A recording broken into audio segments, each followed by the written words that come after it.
અધ્યાય 5 શ્લોક 10 જે વ્યક્તિ કર્મ કરે છે અને તે કર્મ બ્રહ્મને અર્પણ કરે છે, આસક્તિનો ત્યાગ કરે છે, તે પાપથી દૂષિત થતો નથી. જેમ કમળનું પાંદડું તેના પરના પાણીથી અકબંધ રહે છે. ભગવાન કહે છે કે તમારા બધા કાર્યો બ્રહ્મ તરફ વાળો. બધું તે એક અનંત આધ્યાત્મિક સ્ત્રોત એટલે બ્રહ્મમાંથી આવ્યું છે. બધું બ્રહ્મમાં જ પાછું સમર્પણ થઈ જશે. બ્રહ્મણે ન્યાધ્યાય કર્મણી સંગમ ત્યક્ત્વ. બધી આસક્તિનો ત્યાગ કરવો અને બ્રહ્મને બધી ક્રિયાઓ અર્પણ કરવી. આવા વ્યક્તિને પાપ ક્યારેય સ્પર્શ નથી કરતું. જેમ કમળનું પાંદડું પાણીમાં હોય છે પણ પાણી તેને સ્પર્શતું નથી. સત્યનો અનુભવ કરવો અને બ્રહ્મની ચેતનામાં આનંદ માણવો એ સૌથી સુંદર છે, પરંતુ દરેક માટે સરળ નથી. આ શ્લોકમાં ભગવાને આપણને એક નુસ્ખો આપ્યો છે, જેના દ્વારા દરેક વ્યક્તિ સંપૂર્ણ અનાસક્ત જીવન જીવી શકે છે. ભગવાન કહે છે કે બધી ક્રિયાઓ બ્રહ્મને અર્પણ.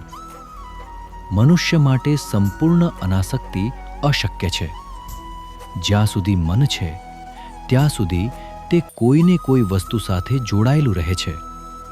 તેથી જો આપણે આપણા મનને સાચી વાસ્તવિકતા એટલે આપણું દૈવી અસ્તિત્વ સાથે જોડીએ તો માયાથી અનાસક્તિ શક્ય છે. આ સત અને અસતનો ભેદભાવ અગાઉના અધ્યાયોમાં પણ સમજાવવામાં આવ્યો છે. આપણે હંમેશા આપણા ખોટા અહંકારના સાથે જોડાયેલા રહીએ છીએ. જ્યારે ભગવાન વિશેના આપણા વિચારોનું આવર્તન હમણાં આપણે આપણા મર્યાદિત અહંકારને જેટલી આવર્તન સાથે યાદ કરીએ તેટલી ઉચ્ચ થઈ જાય, ત્યારે આપણે બ્રહ્મનો સાક્ષાત્કાર એટલા જ નજીકથી કરી શકીશું. આજે આપણે અહંકાર સાક્ષી આત્માઓ છીએ અને આપણે આત્મા સાક્ષી અહંકાર તરફ આગળ વધવાનું છે. એકવાર આપણા દૈવી અસ્તિત્વનો સાક્ષાત્કાર થઈ જાય પછી આપણા શરીર, મન અને બુદ્ધિની ક્રિયા આપણા પર કોઈ છાપ છોડી શકતી નથી. આત્મા કોઈ છાપ કે વાસના કે કર્મ વહન કરતો નથી. તેથી કોઈ નવા કર્મો ઉત્પન્ન થતા નથી અને બધા જૂના કર્મોનો અંત થઈ જાય છે. તેથી ભગવાન કહે છે કે આવી વ્યક્તિ પાપોથી દૂષિત નથી થતા. ભગવાન આપણને કમળના પાનની ઉપમા આપે છે, જે પાણીમાં ઉગે છે, પાણીમાંથી તેનું પોષણ લે છે અને પાણીમાં જ મૃત્યુ પામે છે, પરંતુ તેના જીવન દરમિયાન તે પાણીથી ભીનું થતું નથી.